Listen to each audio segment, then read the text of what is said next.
Good morning, people. So here at Classic Coachworks, as we previously mentioned, we are starting to talk about what we call kit cars or hand-built or custom or hot rods, because let's face it, they're all under the same envelope. Historically, as a child growing up, I built cars with my dad, and they were a jumble, sometimes a jumble. There was lots of different bits and pieces that went together. Times have changed massively. So there are various different types of kit cars. So mainly we deal with rebodies, and what that means is that the monocoque chassis is still there once you take the panels off the vehicle, and a fiberglass or metal or composite body kit can be added to that in order to build up a new shape, keeping the original car the same, and only minor changes to the V5 and some legalities to jump through. However, most of the kit and custom and hand-built vehicles come with a chassis and component parts from a donor vehicle. This one, for example, is a DAX, and this is something we've been working on as a private project for the last year and a half. So this one, for example, is Jag-based. And some of them come with a workshop manual, like this DAX one, which our friend John has provided.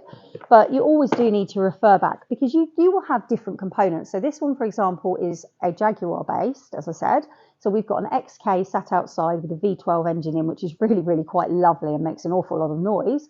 And that's going to be going in here, which is hard to imagine for the size of the vehicle, because it is massive. So we have to make sure we have the workshop manual for that, because there's idiosyncrasies and different things that you wouldn't necessarily know. So different types of kit cars is really, really simple. It's a bit like Meccano or Airfix. So when you were a child and you bought an Airfix toy, you opened the box, everything was in the box, eyes light up, oh my God, I just clip it together. That's your Meccano side of things. So that's your kind of kit in a box, which historically was quite popular. And there were certain kit car manufacturers where you could turn up with a shopping trolley, and it was literally a shopping trolley, and a big flatbed trolley, put all your bits in, go to the end of the day, you'd have an open day, pick it up, take it home, put it together, bam, bam. Not quite that simple, but they're all slightly different. So this one, for example, the chassis we bought with all of the right paperwork that had been sat in a barn for a long, long time. So we've had to source lots of things. This one in particular is a ladder chassis. You can also have a space frame chassis, a tubular chassis, and then obviously we've already spoken about the rebodies, which have a monocoque chassis, so slightly different.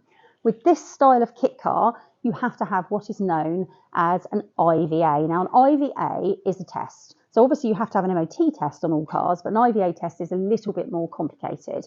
The IVA test basically is individual vehicle approval. So when Ford or one of the other manufacturers brings out a new car, they have to put samples of that vehicle through an IVA test. And that IVA test shows the DVSA VOSA, whichever one it is, I forget, exactly what components are involved in that vehicle, what safety it has on the road, and most importantly, the safety it has to other road users, so sharp parts, things like that, height from ground, anything sticking out, safety of the engine, the way it's all wired up, whether the brake pipes have got the clips the right diameter away from each other so they can't fall away from the vehicle and cause the brakes to fail. There's a whole plethora. Obviously, we've got the electrical safety as well. There's a lot of information that's needed. So when we work through all of that, it's actually quite difficult to build a kit car, but they still have this reputation from the 70s. And the reputation from the 70s that precedes them is your kind of only fools and horses. Oh, sorry, I painted the Chinese restaurant in glow-in-the-dark yellow paint. Actually, on a side note, my father had a car many years ago that he hand-painted in yellow paint, and we did call him Del Boy for a long time, but that was a kit car. So it does kind of conjure up that image. And in fact, also, some of the old kit cars that are not correctly registered and still on things like Ford V5s are being bought up to strip, because the parts, the Type 9 gearboxes, stuff like that, they're worth more money than the vehicles that are unregistered. Things have moved on. We now have the likes of Superformance if you want to go 100k plus, and they are supreme cars. There's your GT40s, Cobras, lots of different things. You have our lovely friends at AK, Hawk, there's loads of them. There's quite a few manufacturers. You've got Crendon, you've got XCS Designs, and then you've got DAX, obviously.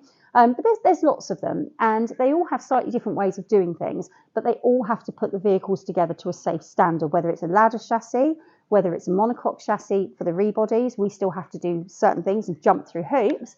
All of those, they all have to be built in the same way. So what we're going to try and do over the next year or so is get lots of videos, go and visit lots of places, and start to dispel those myths, because it isn't the car that you drive down the road anymore that falls apart, bits fall off, and you have to carry your picnic blanket and your bottle of champagne because you know you're going to be stuck at the road for 8 hours waiting to be picked up, they actually are becoming more and more reliable. And anyway, they do break down. It's part of the fun. You get to enjoy the side of the M6, and we've done this before ourselves, side of the M6, picnic blanket, bottle of non-alcoholic champagne, I must say, and just sitting there for hours. But that's all part of the fun. Going to vintage car shows and breaking down on the way is part and parcel. But the modern ones are so much better. There are so many different models. There are so many different options, and they're so malleable. You can change, you can do anything you want. They're customizable to the nth degree. So we're going to go through those. Now, from now on, I'll call them kit cars in this, but I'm going to try and call them customs, hot rods and hand-built cars. And the same with our British Motor Show stand.